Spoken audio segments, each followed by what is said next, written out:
Hey, what's up, guys? Hope everybody's doing well and having a great day. What you're looking at here is a very impressive photo of Saturn taken by my friend Jay from South Florida with his gigantic Meade telescope over here on the right that literally took us right up to the rings of Saturn. That is super impressive. I want to thank you, Jay, for sharing that with me. Jay also shared some other very unique sky phenomena photos and video with me that I'm going to be sharing with you guys here in the coming days. Also in this video, we're going to go down to Antarctica, always a very interesting place to visit. Vincent shared a location with me where it looks like a field of monoliths just standing there in a row, 3 rows actually. We're going to come back and take a look at that location here in just a moment. Also in this video, I've got a brand new picture slideshow, new sky phenomena photos sent in from all around the world. In fact, we're going to start with a few of these. Huntington Beach, California, BK sent in this photo of what looks like a huge mushroom cloud off in the distance out over the Pacific Ocean.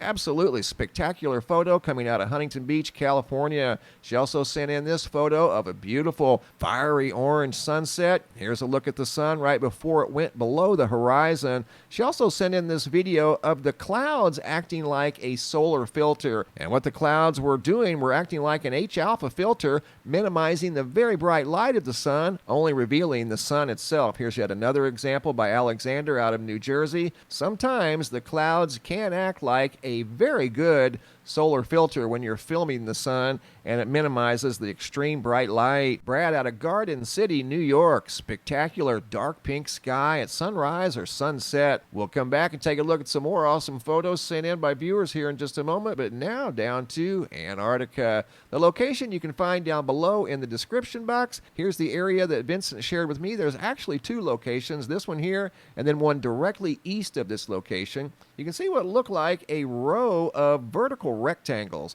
They're all black. They're all about 33 feet tall, anywhere between 33 and 34 feet tall. I didn't measure every single one, but I did measure the majority of these. They all look alike, and you can tell these things weren't just randomly placed. They were put in a unique position for a reason. What reason? I have no idea. I know people that scour Antarctica pretty much daily. They've scoured practically every square centimeter of Antarctica.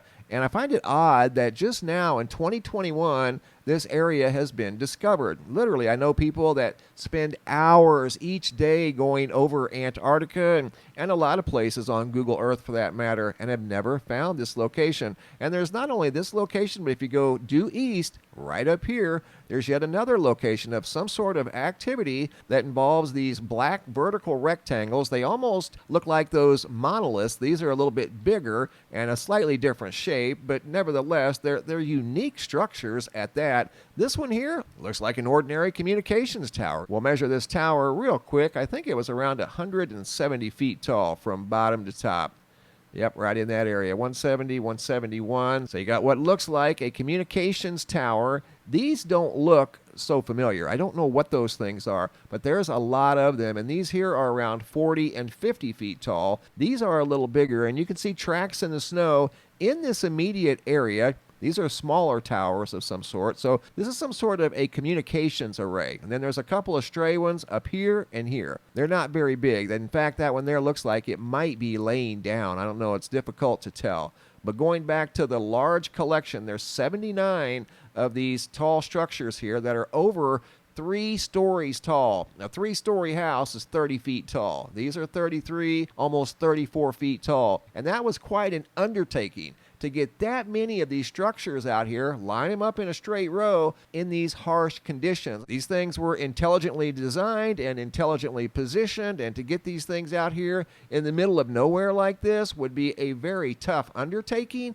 I don't see any tracks coming in from the coast. It's about 3/4 of a mile from the coastline, and that's not really a coastline. That's an ice shelf, so I don't think you could park a ship up there. I don't know how these things got here, but there's 79 of these very unique structures. Once again, they're all black. They're shaped like thin rectangles, thin vertical rectangles, appear to be stuck in the snow. They may go deeper into the snow. I have no idea, but this location was shared with me by Vincent, and you can find this location down below in the description box if you'd like to come check it out. Now back to the picture slideshow. Next photo here was sent in by Karen B. out of Colorado.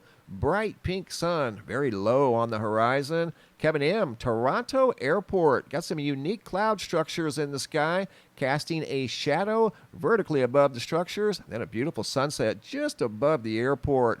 Mary Hall from the International Space Station. Look at this sand in Algeria. This would be up in northern Africa. Absolutely beautiful sand dunes visible from 250 miles above the Earth via the International Space Station. This area here, I'm not exactly sure where it's at, but another excellent observation by Mary Hall. Lady V out of Galveston, Texas.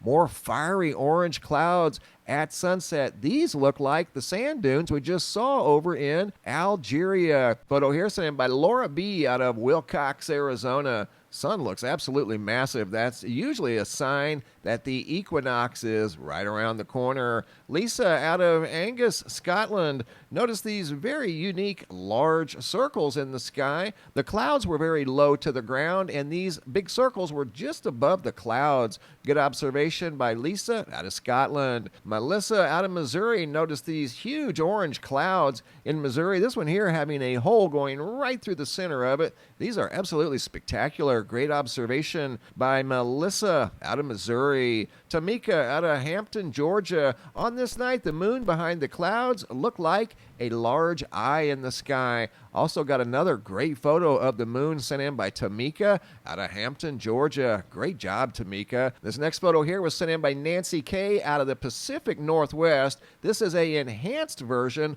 of the recent full moon. Another full moon photo by Nick S. out of Tucson, Arizona. Nick always captures great photos from Tucson. Tom out of Bristol, United Kingdom. That's about as pink of a sky as you can get. Veronica out of Chandler, Arizona. Big jumbo halo around the sun. She also took this photo of some very ominous looking clouds from right out here in Chandler, Arizona. Great job, guys. Keep the photos coming. If you have any photos you'd like to share, you can send those to reports at MrMBB333.com. All of the photos end up here at the Sky Phenomena Photo Gallery at the website, and sometimes I'll use them in a video just like you saw right here. Thanks for watching. Have a super day, and be safe out there.